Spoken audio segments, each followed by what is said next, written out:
Well, COVID totally screwed me over. I had a mental breakdown like 2 weeks ago.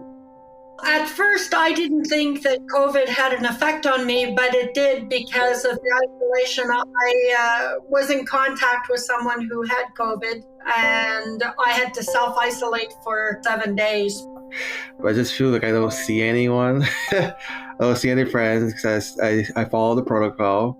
And my friend had to pick me up, one of my best friends, and took me for McDonald's or something because I was having a breakdown. I was going out 4 and 5 times a week to different things, activities. So when COVID happened, all of a sudden I was not able to walk as much as I had been before. And so now I'm struggling to regain my ability to walk. It throws my whole routine off. I'm an active lifestyle person, so like the activities help in terms of like not being bored or depressed or anything like that. But yeah, it's threw me for a loop. My name is Faydra Aldridge. Welcome to Look Again, Mental Illness Reexamined, a podcast brought to you by the BC Schizophrenia Society, otherwise known as BCSS, as well as our BC partner organizations. Most of us know that seniors are at the greatest risk of dying from the coronavirus, and that it can have long-term effects. So what if you have schizophrenia? How does COVID-19 affect a person with serious mental illness?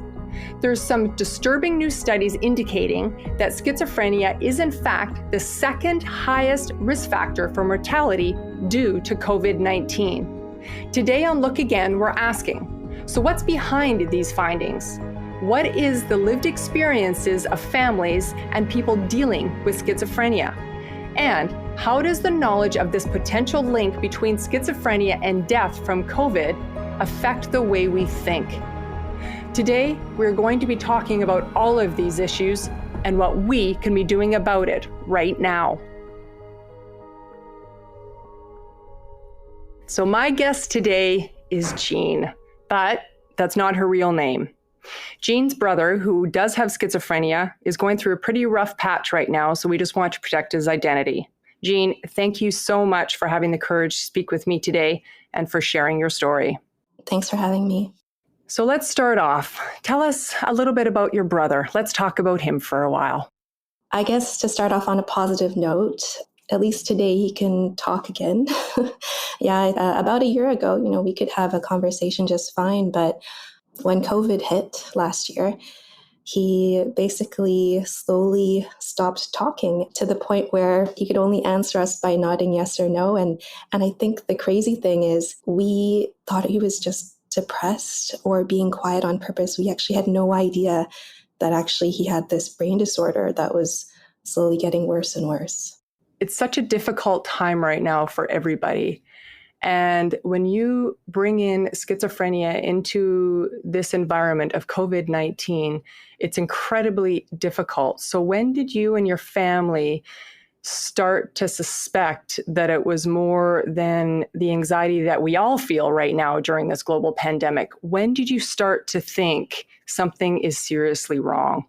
I would say, he was coping very well before COVID, right? He was someone who was just, on the verge of going through some life transitions, looking for a new job, that sort of thing. And when lockdown happened, he's, I don't know if we mentioned this before, he's on the autism spectrum.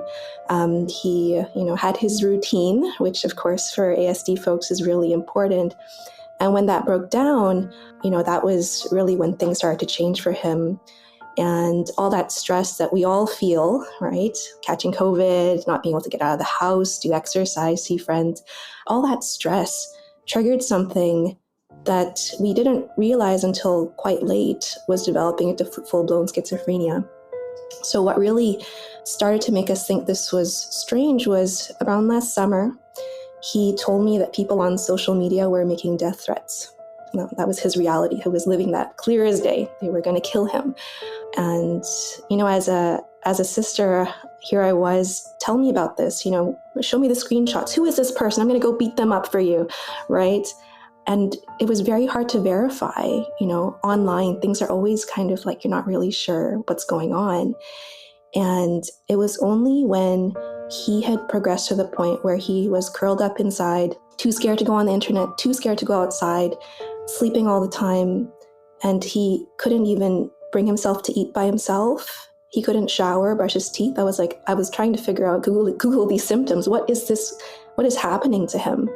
Right? When we said, okay, we need to somehow get you to a hospital because you've gotten to a point where you're unable to take care of yourself. And that was when we were able to get a diagnosis. I get the feeling that you are probably feeling that you were stuck in the middle. So how did you cope watching your mother go through this, watching her son, as well as what you were going through as a sister? So I think she was the front line, right? She was there every day trying to help him keep alive, eating and trying to keep him going day to day. So I was in full-blown, let's problem solve this, right? Doing the research. What is going on? What supports are there? Is this even normal? Because for the longest time, we thought that it was his autism, right? How do you know that when someone has repetitive movements and they're being difficult and they're not speaking very much, they're just really, really quiet? How do you go to thinking that I'm going to accept them wholeheartedly as a person with autism to this person needs medication because they actually have the symptoms of a brain illness, right? It was so hard to even think that it was something else. Having to go through that part on my side and doing that research was how I was coping, I think, was just, I need to learn more about this. I need to join the Facebook groups and then see how we're not alone. Something where we thought, you're not being able to brush your teeth. How could that be so hard? And then realizing actually everybody else on that Facebook group says, yay, today I managed to take a shower. And that's something to celebrate because it is so hard for people with schizophrenia to take a shower. And that is a symptom of this disease. It's not their fault at all. This pandemic has affected all of us so deeply. And now if you were to have delusions and hallucinations, I can't imagine what that would be like for an individual living with schizophrenia. But Jean, you witnessed this. You saw your brother firsthand, and you saw the impacts of COVID when you saw him laying there and as you said, not being able to shower, not being able to feed himself. Was there anything that you could say or do to your brother to alleviate at least a little bit of his stress during this difficult time? I don't think there was anything. And the reason is because schizophrenia can't be reasoned with. When somebody has schizophrenia, they live in a reality that is 100% real to them. There's always something in the brain because the brain is literally feeding you these fears. There will always be something that will keep them in this state of anxiety that debilitate them. So unfortunately not. There was nothing that we could say that could make him feel better. The only thing you can do when they get into this state is get them the medication they need.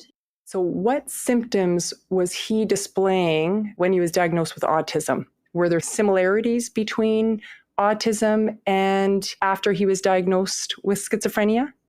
Yeah, so a lot of it is these repetitive thoughts, which in schizophrenia are usually repetitive thoughts about somebody perhaps threatening them. In his case, it was a repetitive thought and maybe an OCD type of behavior on oxygen levels. So when he was around that age, he also was constantly checking oxygen levels. And it got so bad that he actually had to quit college at that time. Anything that was out of the ordinary, unfortunately, we attributed to that autism diagnosis. If you could offer a piece of advice right now for families out there with a loved one with schizophrenia or another serious mental illness, especially during COVID, what piece of advice would you give those individuals? I would say, depending on where they are in their journey, a hospitalization of your loved one is a very difficult thing to do. Okay, so someone who is experiencing a psychotic episode due to their illness could fight you, not want to get treatment, not want to go to the hospital. One of the ways that we managed to do this was through an intervention that's actually made for people who are addicted to alcohol. I don't know if you've heard of these things called interventions, right? And so I found this intervention online It involves each person in their circle, their family, writing a letter to them.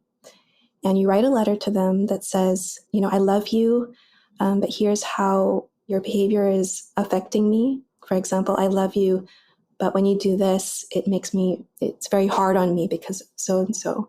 Please go get treated at a hospital, right? And so we all went around and we read our letters. And by the end of it, he was shaking his head the whole time. But by the end of it, as about half an hour passed, he started to say, okay, I think I will go to the hospital to get treated. So surrounding them by love and, not placing blame on them and just saying how their actions are affecting their loved ones.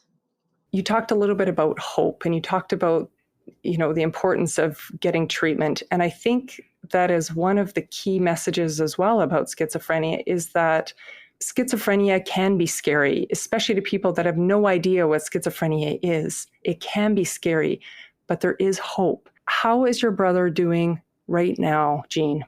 There are still up and downs because it takes sometimes a month or more to get used to these medications, to find a good dosage, avoid the side effects that come along with it. So there's still some instability and panic attacks. Maybe they're getting fewer and far between, but they're still there. But I was able, like I said, finally to hear him say some words this last weekend. And it was when he gave me a hug and I said, I love you. And he was able to say, I love you too.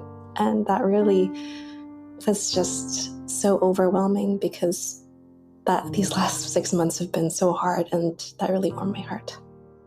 Wow. To hear the words, I love you, must have been really powerful. I think having somebody who is got your back when you yourself have no idea what's going on and is too scared to go on the internet to research these things, that kind of advocacy from family is really what I think is pushing forward recovery. And in I think our case, which is probably an ideal case, to be honest. When my brother first got admitted because of COVID, I wasn't able to go with him, right? That's the rule for hospitals. They can't have anyone go with them. But the problem was he was experiencing catatonia, which means that he was basically like a zombie. He couldn't speak. He could just kind of get pushed along and he would walk in one direction. So when he got to the hospital and the doctor said, what's wrong? It was just silence, right? How could they diagnose and treat someone who can't even fend for themselves at all? So they gave him a bunch of drugs and then they released him. And at that first hospitalization, we still didn't have any idea of what was going on. I'm just going to read something out, and this was published January 27th, so just a few months ago. And it states, researchers at NYU Grossman School of Medicine showed that people with schizophrenia are almost 3 times more likely to die of COVID-19 than those without schizophrenia. 3 times more likely. And obviously researchers are still trying to determine why they think this, and they are starting to believe that it actually has something to do with the biology of schizophrenia itself that's making those who have it more vulnerable to this disease or to this illness. So I wanted to read that out because that is pretty powerful, the fact that it's 3 times more likely. What are your thoughts on this latest research? It's terrifying, right? I mean, my brother is already deathly terrified of COVID. Every time he had to go to the hospital, it was get the help he needed or catch COVID in his mind, right? There had actually been an outbreak at the hospital when he was there, which was terrifying for him. If he knew this on top of, I'm definitely not going to tell him because that would be even more scary for him. When we think of COVID and who it affects, we think people who are older, and we hear about that, and that's who we're vaccinating first. And then we don't realize that another hugely vulnerable population with schizophrenia that also could die. All these, amazing researchers that are looking into schizophrenia right now, this just proves even more the need to ensure that people with schizophrenia are being included in this next rollout plan for the vaccination. Absolutely. Jean, I just so admire you as an individual, and I just think you're phenomenal. The strength that you've displayed both in researching everything you possibly can, either about autism as well as schizophrenia, and you're going to be an expert in this before you know it. And I just think you're fantastic. And thank you for taking the time to speak with me today. I've learned so much from you. You've also affected me. So thank you for taking the time to speak with me today. I truly do appreciate it. Thank you for giving me the opportunity.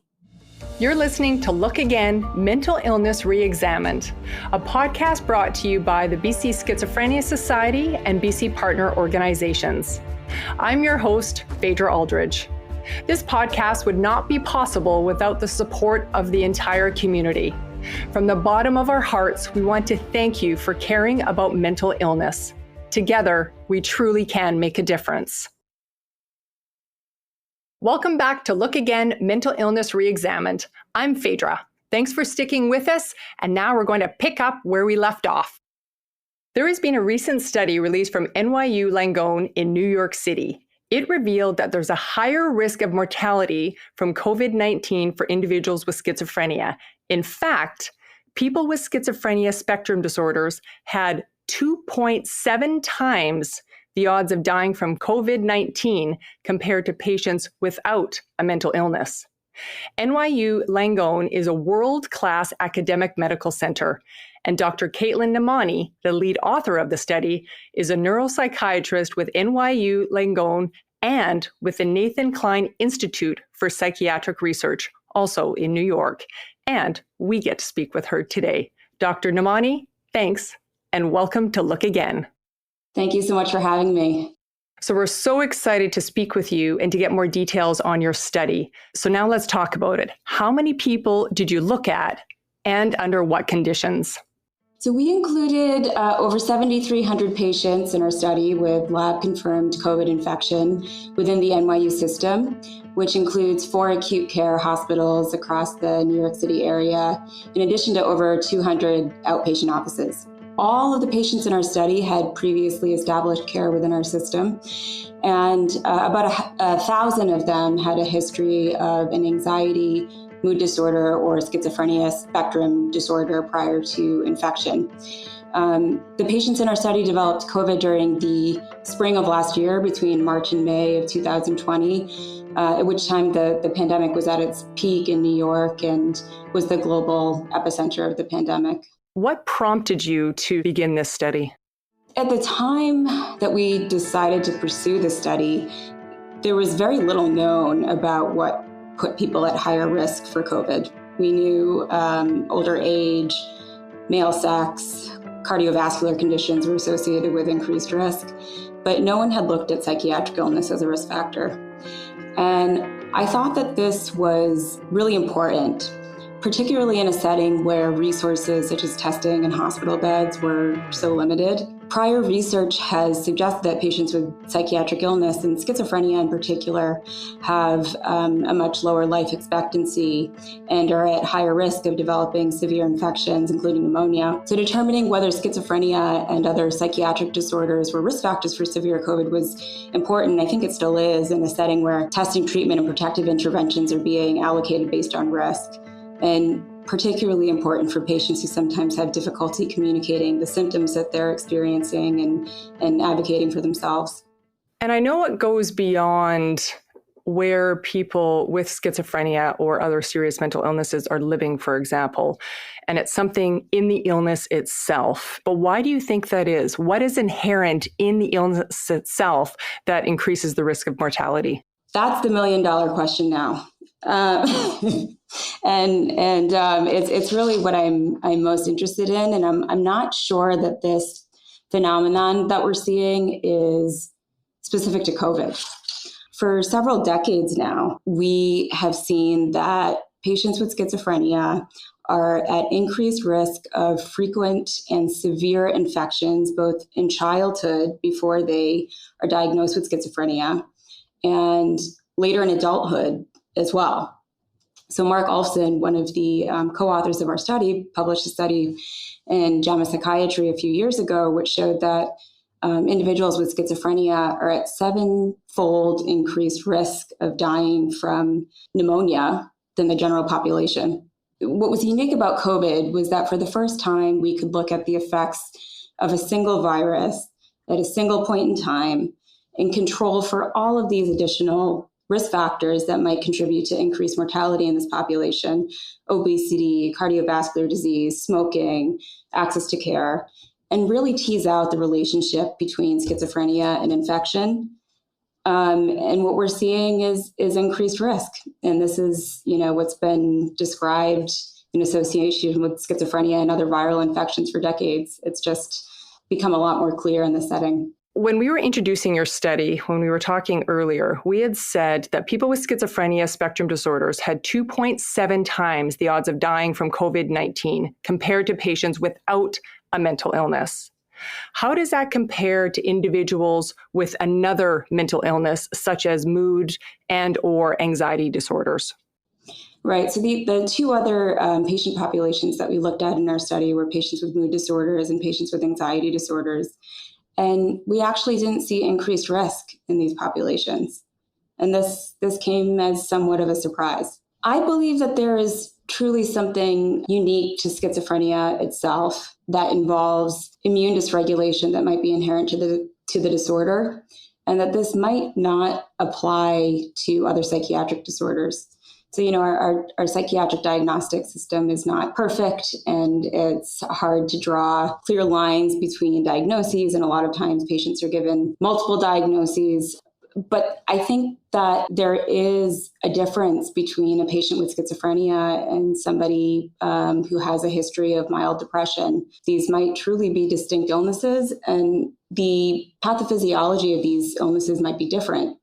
So, for instance, in schizophrenia, our best animal model of schizophrenia actually involves infecting mice with a viral infection during their second trimester of pregnancy. And what we see in these mice is that after adolescence, they start to develop cognitive issues, and they socialize differently with other mice. And that's our best animal model of schizophrenia. That's not true for disorders like anxiety and depression. And so I think that an alteration of the immune system might be where things start for patients with a schizophrenia spectrum disorder, and that might not be true for other illnesses.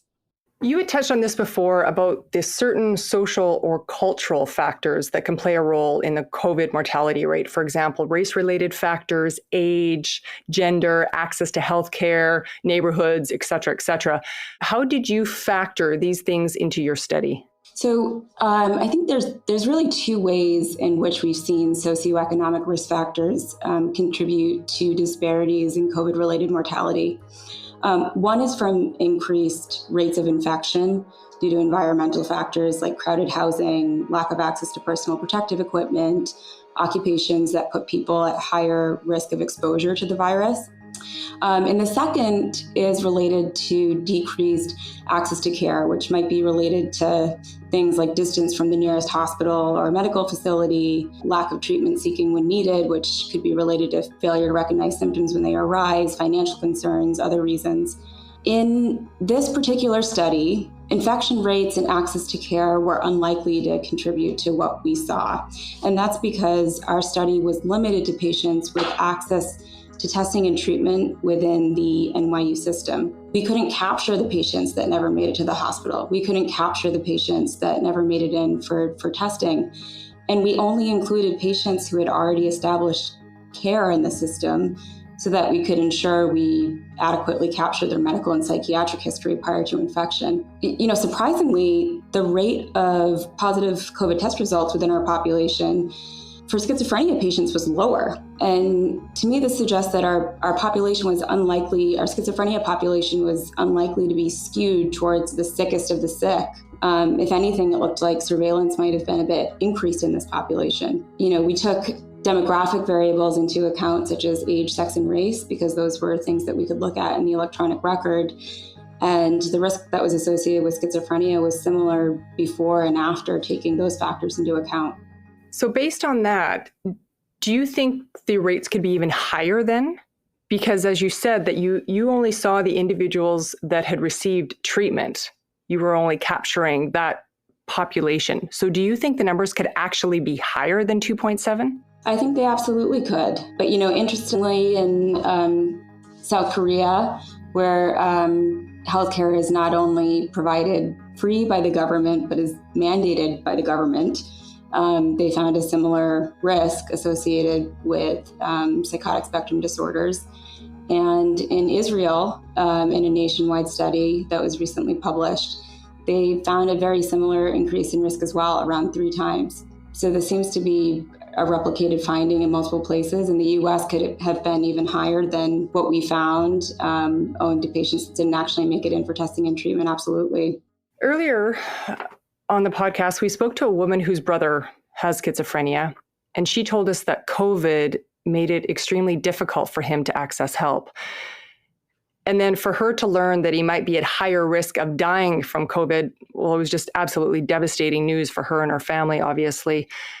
So what do you hope your study can accomplish in terms of protecting people who suffer from this mental illness and for people like this, such as a woman that we spoke to earlier?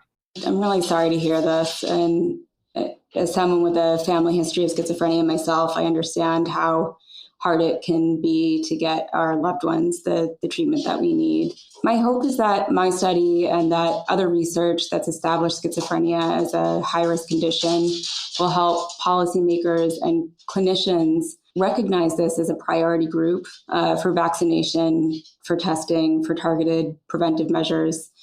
And perhaps more importantly, after COVID is gone, because I do think that it's on its way out and we're seeing a light at the end of the tunnel, that we might recognize the importance of preventive care for other conditions in this population, for cancer screenings, for cardiovascular disease, for immunizations to other viruses.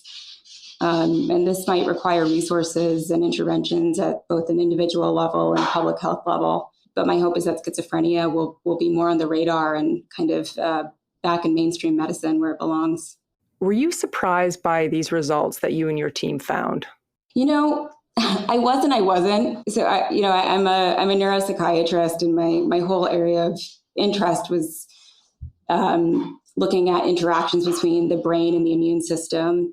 And as I was finishing my training, that was sort of the focus of my research.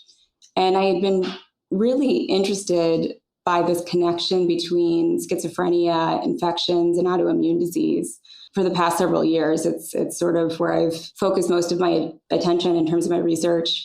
So I expected that we were going to see worse outcomes in patients with schizophrenia in the setting of COVID.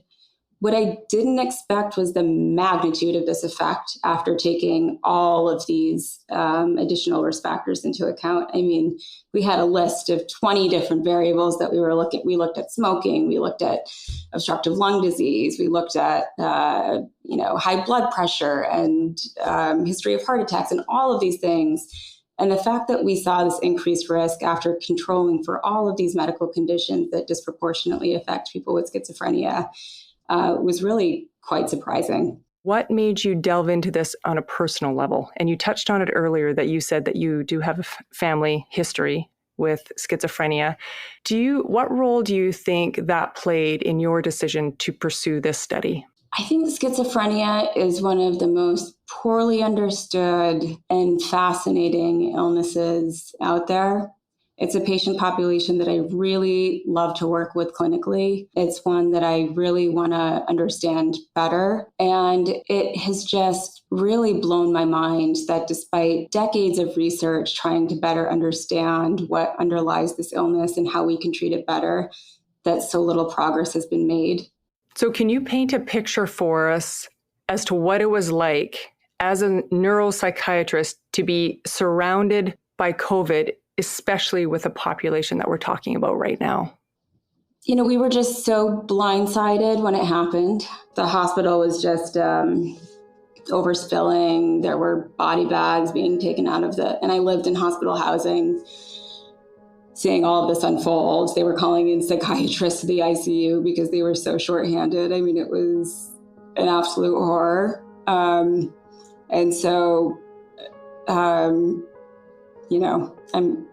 Yoga and meditation wasn't really what got me through that period. It was trying to understand what was happening, read everything that was out there, understand what it meant for the patients that I was taking care of.